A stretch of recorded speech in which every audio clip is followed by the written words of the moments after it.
Hola, ¿qué tal? Bienvenidos a esta transmisión en vivo para Conectimed. Está con nosotros Carlos Timosi, doctor en Ciencias Biomédicas con orientación a la farmacología, director de Investigación y Desarrollo en Miramar de Science, director general de miconsultaweb.com, quien nos hablará sobre actualizaciones en telemedicina. Y nuestra moderadora, la doctora Aymara García, médico general por la Universidad de Ciencias Médicas de Pinar del Río, Cuba. Muy buenos días, doctor Carlos Timosi. Bienvenido a esta sección de video en vivo de Conectimed. Muchísimas gracias por acompañarnos. Hola, gracias por haberme invitado.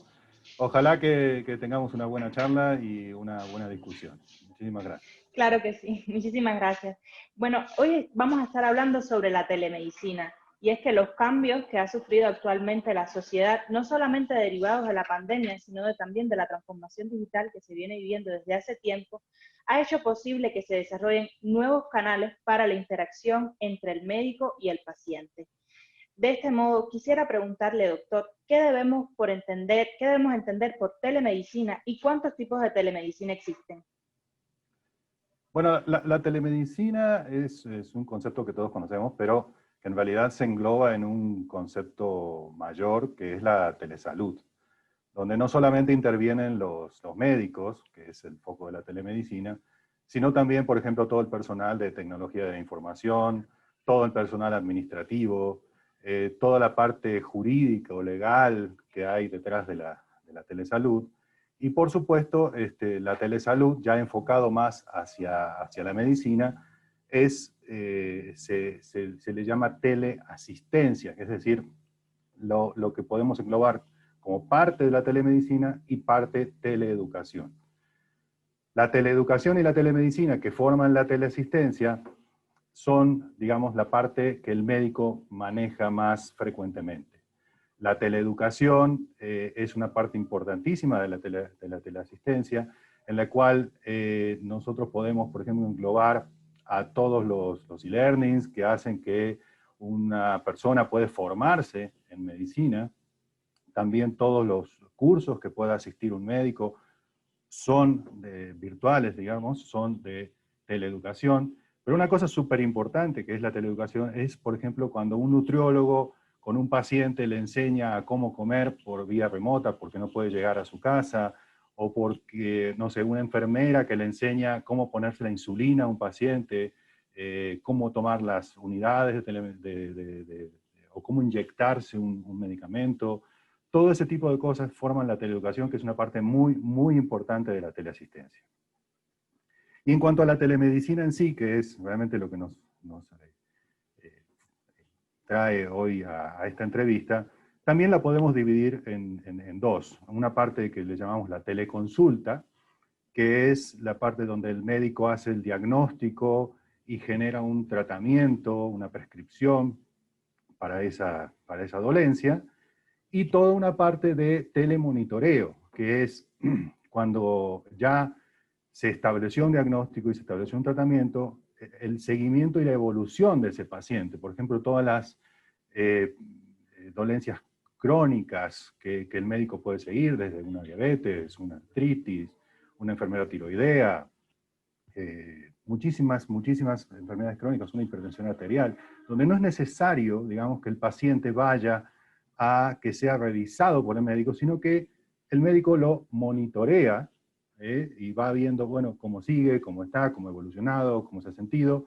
Y para eso es fundamental y súper práctica la telemedicina, porque puede llegar evita viajes, puede llegar a lugares mucho más remotos, baja costos y todo eso, ¿no? En cambio, la teleconsulta ya es otro tema que es un poquito más complicado, realizar un diagnóstico por telemedicina, un tratamiento, pero que no deja de ser fundamental para alcanzar la salud en todo el espectro del orden social, sobre todo en nuestro país que es tan complejo, ¿no?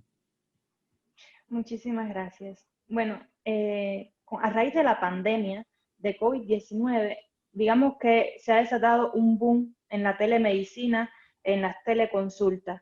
Y a mí se me hace muy curioso cómo estaba la telemedicina antes de la pandemia, si ya se venían desarrollando las plataformas para utilizarlas, si en efecto se estaba poniendo en práctica la teleconsulta. ¿Qué nos pudiera decir al respecto? Bueno, yo este aspecto lo dividiría en dos. Una parte de lo que hacía, digamos, el Estado, el gobierno en la parte de telemedicina, y otra parte de lo que hacían los médicos como una iniciativa propia, por decirlo, ¿no? México es un país con una gran extensión, con características geográficas realmente complicadas, y eso, bueno, ustedes saben que dificulta muchísimo la comunicación, dificulta mucho el ir en cada rincón del país a tener un médico, sobre todo un médico especialista. Muchas instituciones, por ejemplo el IMSS, la Secretaría de Salud, han hecho muchísimo esfuerzo en llevar médicos generales, por lo menos, a distintas zonas muy alejadas del país para poder tener, digamos, una atención primaria dentro de estas comunidades, ¿no?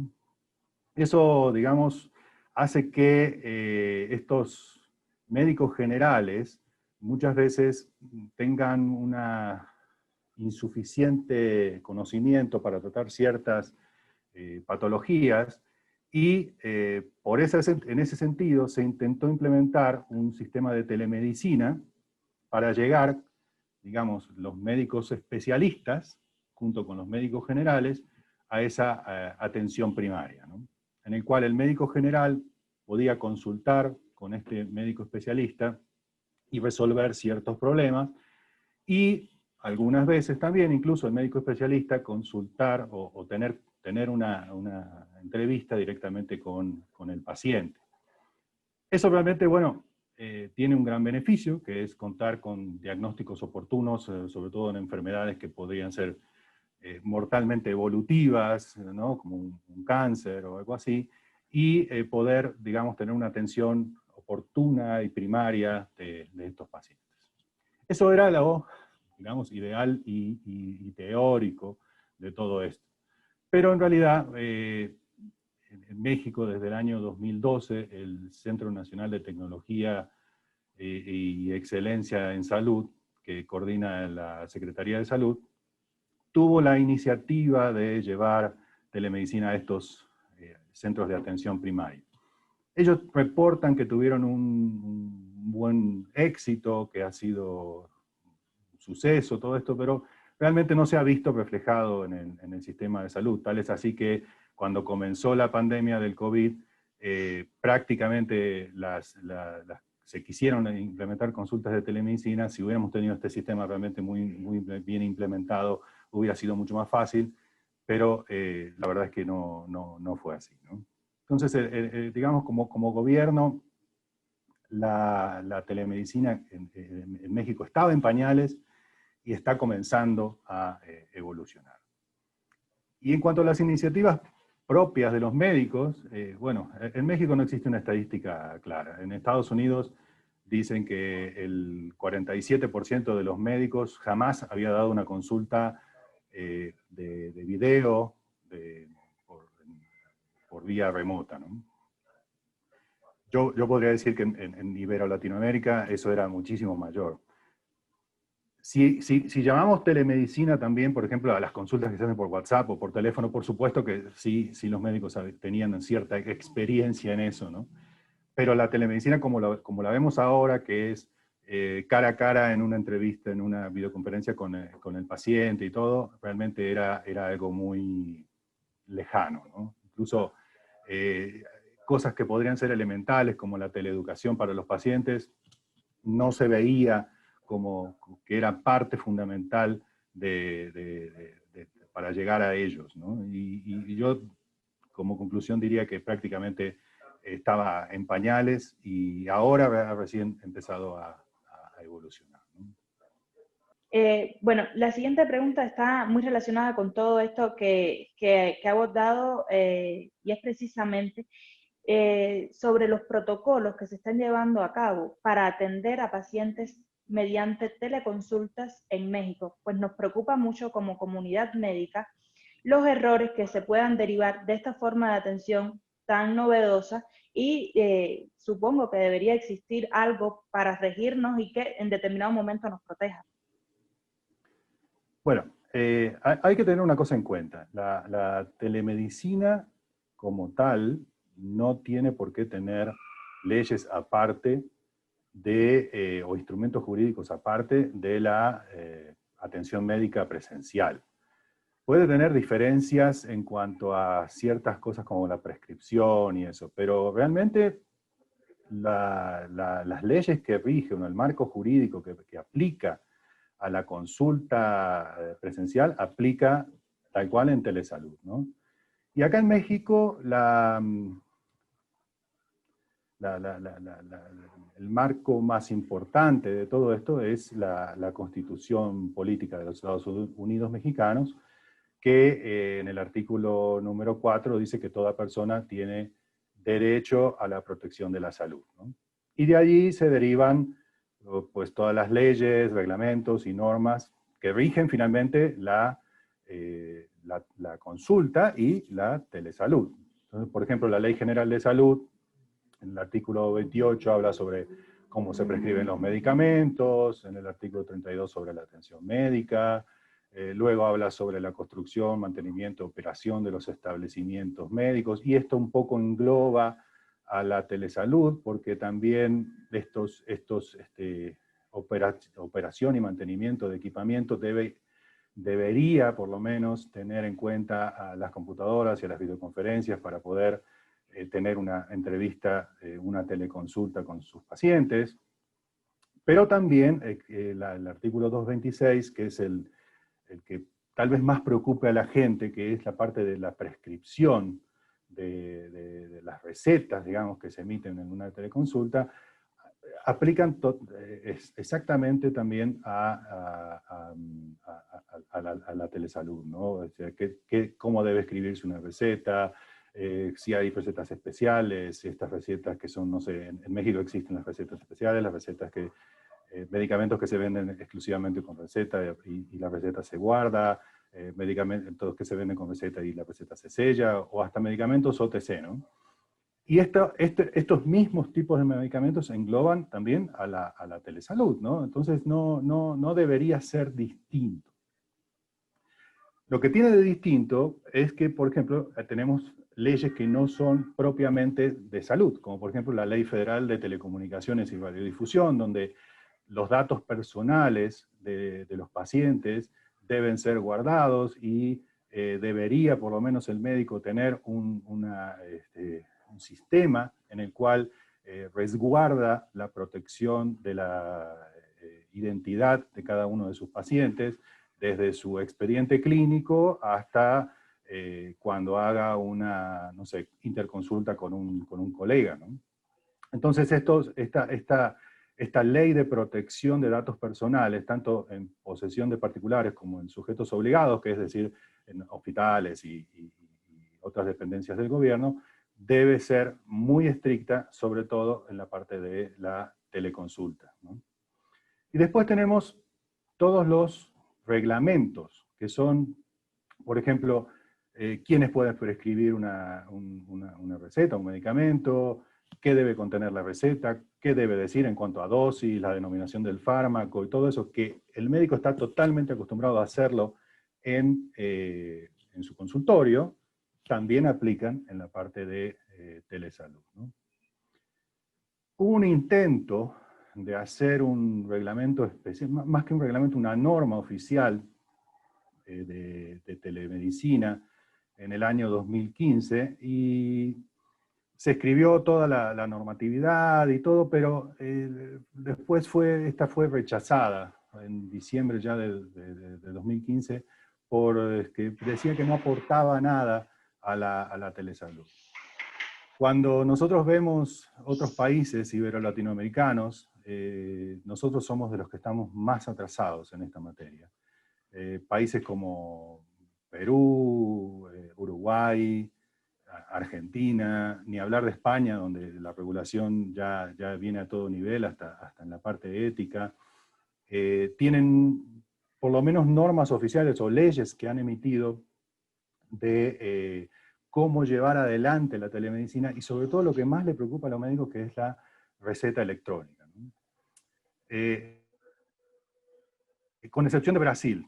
Brasil, por ejemplo, emitió una ley no hace mucho, habrá sido en septiembre de este año, algo así, en la cual regulaba todo, pero prohibía las recetas, ¿no? Entonces, tener una teleconsulta sin que pueda uno prescribir es prácticamente imposible, ¿no? Entonces, porque ¿cómo hacemos para que lleguen sobre todo los medicamentos controlados a los pacientes, ¿no?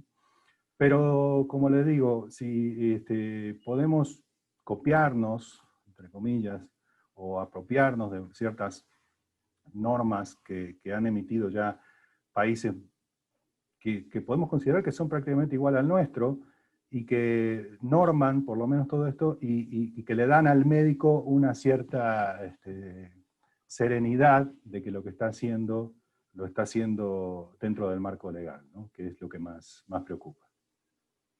Claro que sí. Doctor, ¿quiere decir que no hay un marco legal independiente para la telemedicina hasta el momento? ¿Estamos No, en regidos México por no. las mismas? Ok. En Y México no. para la prescripción de medicamentos aún no hay un formato específico. No. Todavía no existe una telereceta que pueda ser, digamos, homologada, que si quieres eso lo podemos ver un poquito más adelante, y que tenga en cuenta que el médico que la emite, digamos, se la emite a un cierto paciente, y que el que va luego a dar ese medicamento, como un farmacéutico, por ejemplo, tenga la certeza de que esa receta fue emitida por ese médico para ese paciente. Eso en México no existe. Muchísimas gracias. Existen muchas herramientas hoy para llevar a cabo estas teleconsultas. Pueden ir desde WhatsApp, Skype, incluso ya hay aplicaciones médicas que cuentan con determinados protocolos de seguridad y que han sido avalados por ciertos ingenieros informáticos que son los que están trabajando en ellas. ¿Qué usted cree más seguro o qué es más recomendable para llevar a cabo esta práctica de medicina?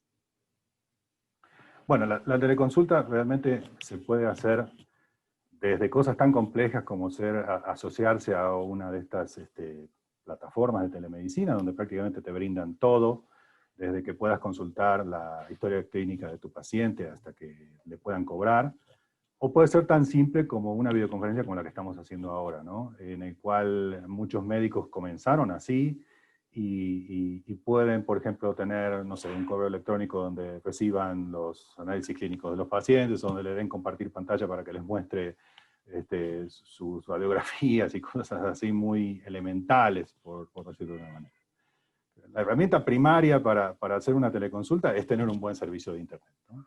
En México, en las grandes ciudades tenemos un buen Internet, las compañías son regularmente buenas, pero eso se dificulta muchísimo más ya cuando vamos a las comunidades más alejadas, ¿no? Los médicos, otra herramienta que fundamentalmente tienen que tener es una buena computadora. O sea, si no tienes una buena cámara o el paciente no tiene una buena cámara, hay especialidades que son netamente visuales y no sé, la dermatología, por ejemplo. Y si no tienen una buena cámara, pues esas herramientas no sirven de nada, ¿no?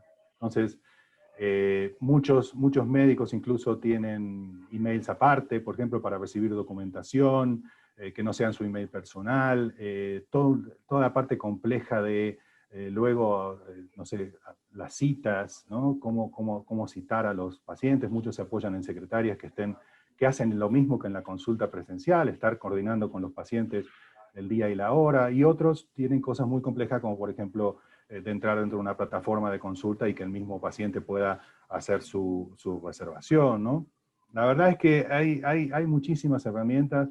O sea, si tengo que dar una recomendación, yo siempre les digo, miren, puede ser tan simple y tan gratis como tener una cuenta de Zoom gratis, un correo de Gmail gratis aparte del suyo personal, una cuenta de WhatsApp y un Google Calendar en el cual pueden coordinar todo, o puede ser tan costoso, que realmente no son costosos. Las plataformas ahora de telemedicina rentar un consultorio virtual es bastante accesible, y que te solucionan la vida de todo, ¿no? Desde que los pacientes pueden hacer sus citas solos, hasta que pueden pagar la consulta con tarjeta de crédito o hasta en el OXXO, y ser mucho más ordenado, poder tener la historia clínica y todo. Entonces, la herramienta que les recomiendo es la que más les convenga, la que más también se acomode a su paciente, ¿no?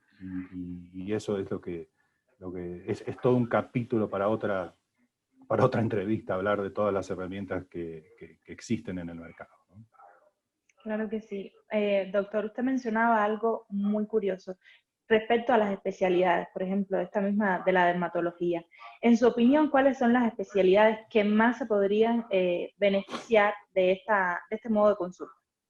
Bueno, históricamente hablando, la primera especialidad que se benefició de la teleconsulta fue la imagenología, ¿no? Los radiólogos, los imagenólogos son los pioneros en esto, son los que se mandaban de un lado al otro imágenes y se interconsultaban, y ya esto viene desde los años 70, ¿no?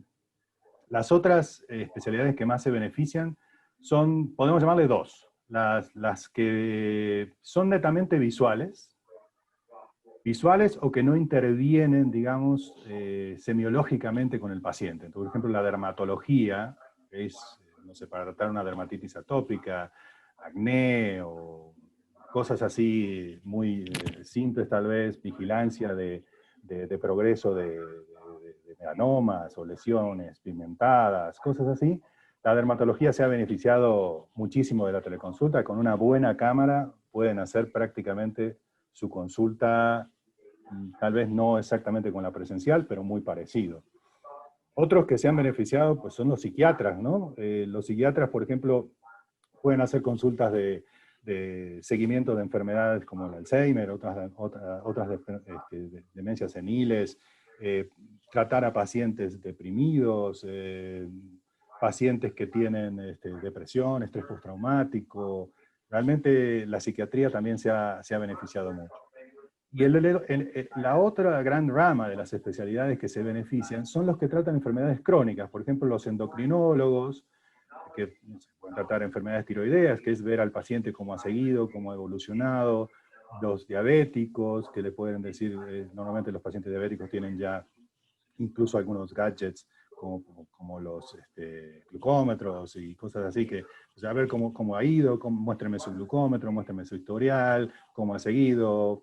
O sea, todos los que sean los reumatólogos que tienen enfermedades crónicas se benefician muchísimo de la teleconsulta, sobre todo para el seguimiento, ¿no? No tanto por ahí para el diagnóstico, pero para el seguimiento, sí.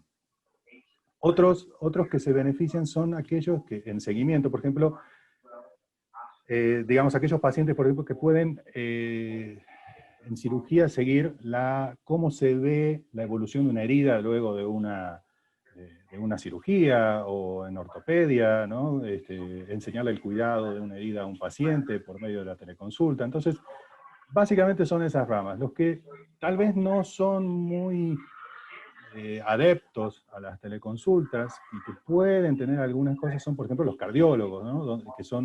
Ellos netamente meten, ahora sí que las manos, escuchan con su estetoscopio, tienen que realizar ciertos procedimientos en los pacientes, como un electrocardiograma, un Holter, cosas así.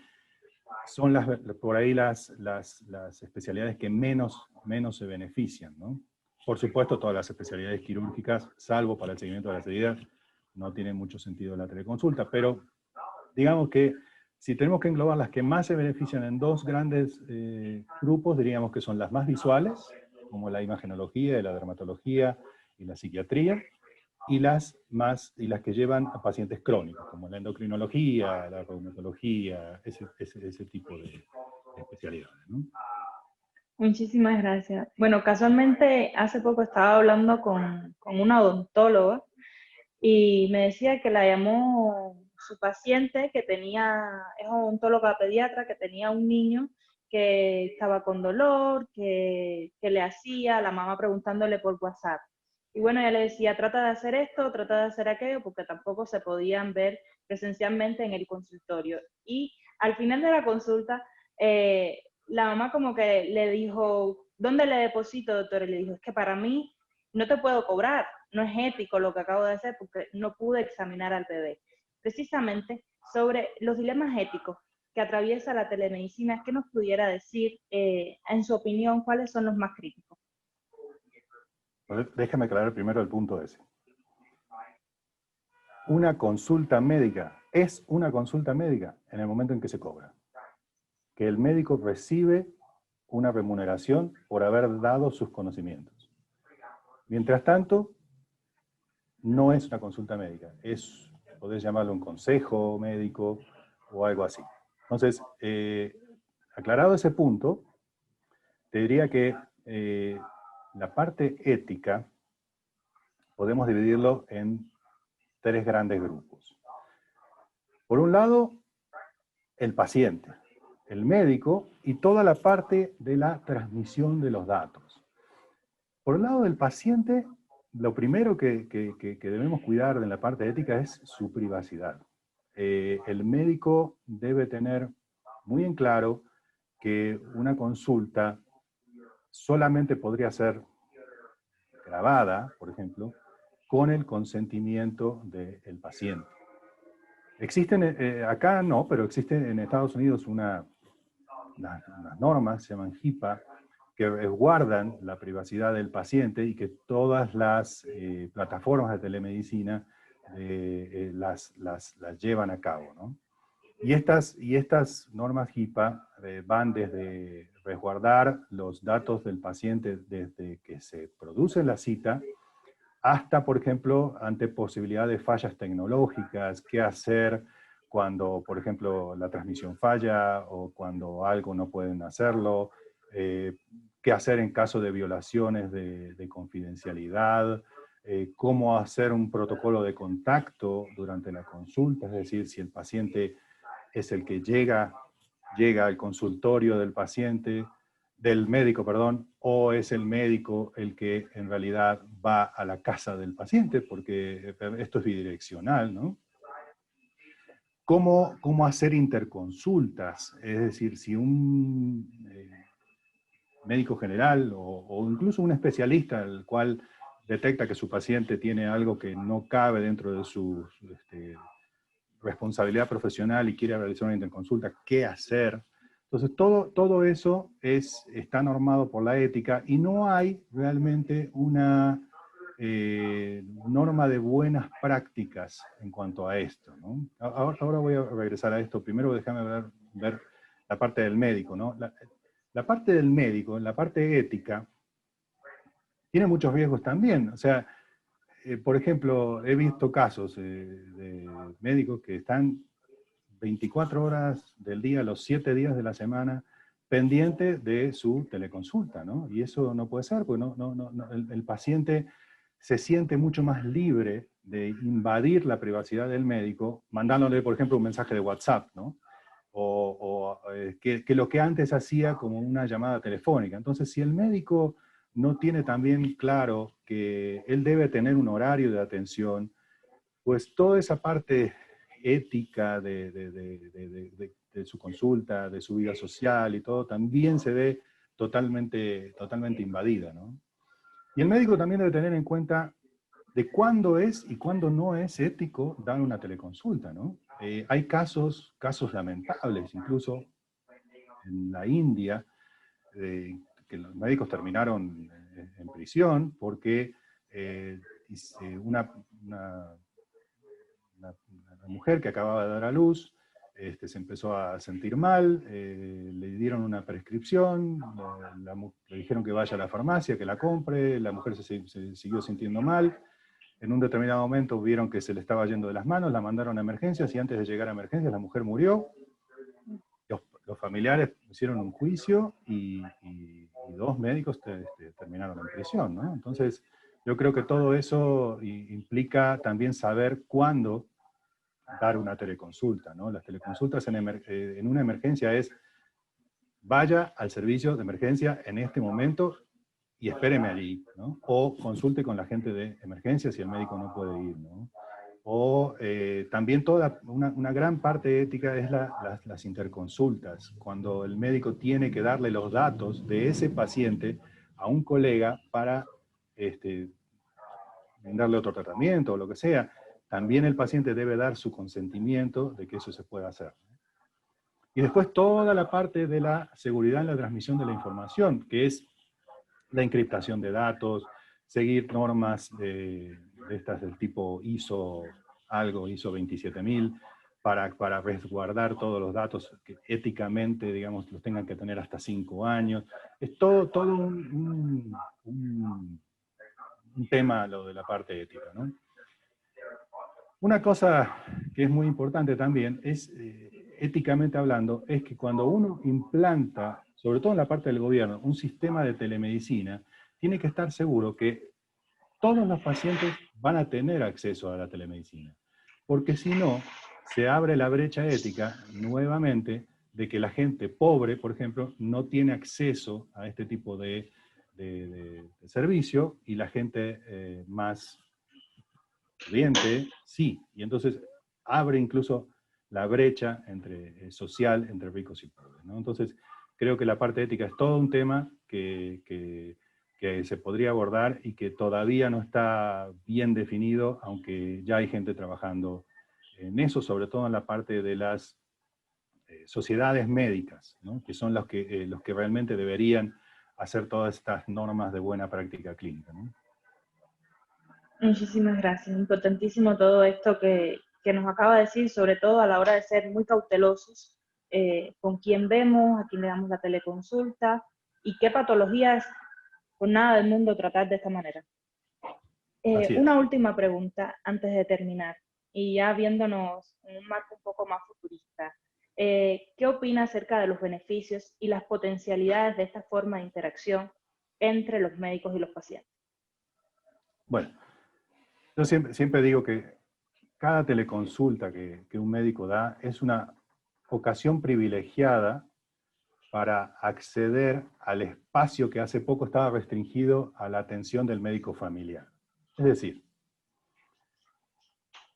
yo conozco casos, ¿no? Sobre todo, dijiste el caso de una odontóloga pediatra, conozco casos de un pediatra, por ejemplo, que él atiende por teleconsulta y nos contaba que la madre y el niño los tenían en una pantalla de su videoconferencia, y por el otro lado tenía al padre, que como los padres estaban divorciados, entonces, pero el padre quería asistir, y bueno, entonces surgía la discusión entre la madre y el padre sobre cómo deberían tratar al niño, y él en el medio, ¿no? Y ese tipo de cosas, más que verlas como algo malo, uno las tiene que ver como parte de saber el entorno familiar y seguramente psicológico de ese paciente.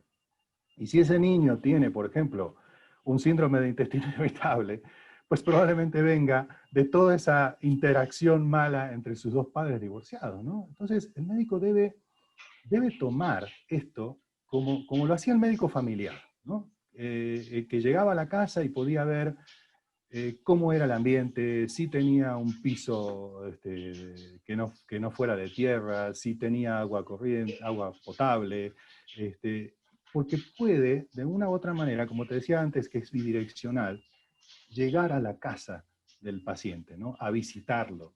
No tanto como ahora que el paciente va a la consulta presencial con el médico, llega a su consultorio y el médico juega de local, ¿no?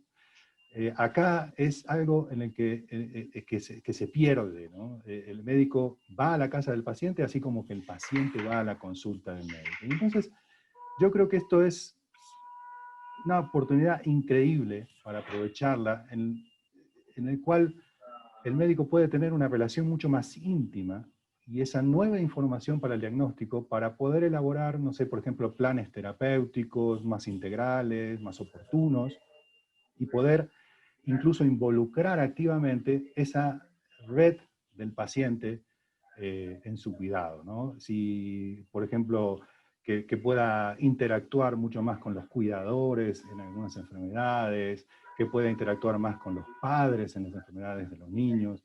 creo que es una oportunidad increíble que el médico debe tomar, como aprovechar, como lo hacía el médico familiar allá por los años 70, ¿no? 80, en los cuales íbamos a la casa de los pacientes y veíamos mucho más íntimamente, ¿no?, a ellos.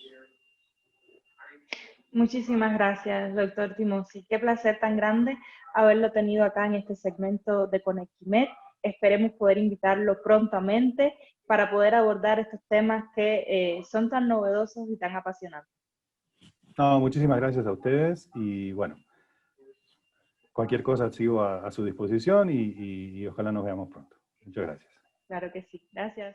Agradecemos al doctor Carlos Timossi por su valiosa participación y por compartirnos sus conocimientos. Igualmente a la doctora Aymara García como moderadora en esta entrevista. También agradecemos a los profesionales de la salud por acompañarnos y los esperamos en la próxima transmisión de Conectimed en Vivo.